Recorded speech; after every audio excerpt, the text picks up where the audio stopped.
Односите на Србија со соседите се тешко прифатливи, особено изјавата на Дачич за признавањето на уставното име на Македонија. Порачаа дел од пратениците во Европскиот парламент кои се дел од Комитетот за надворешни работи. На првото читање на драфт извештајот на ЕП за Србија, европратениците известувачи од Балканот го нападнаа Белград за односите со соседите.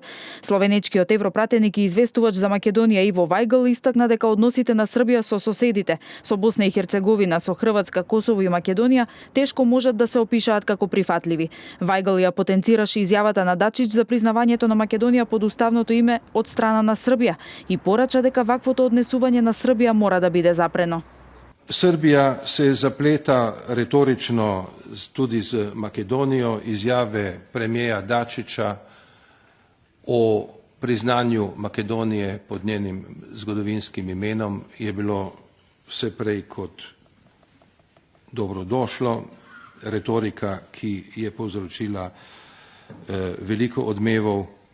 Во новогодишното интервју за агенцијата Бета, српскиот вице-премиер и министер за надворешни работи Ивица Дачич изјави дека Србија погрешила што ја признала Македонија под уставното име, затоа што Македонија го призна Косово и го поддржува неговото членство во УНЕСКО.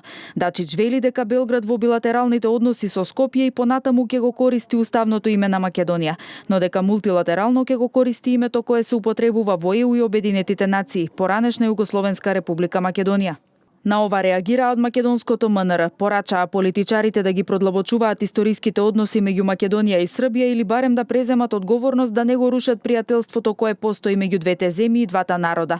Од МНР велат дека ова треба да важи и во услови кога е очигледно дека се загрева атмосферата за следното гласање за влез на Косово во УНЕСКО. Дачич преку соопштение одговори и на ставот на македонското МНР. Тој вели дека се согласува дека не треба да се руши пријателството помеѓу Србија и Македонија и дека тој лично многу придонел за развој на тие пријателски односи, како министер за внатрешни работи, како премиер, а сега и како шеф на српската дипломатија, но дека гласањето против српските национални интереси за прием на Косово во УНЕСКО го руши тоа пријателство.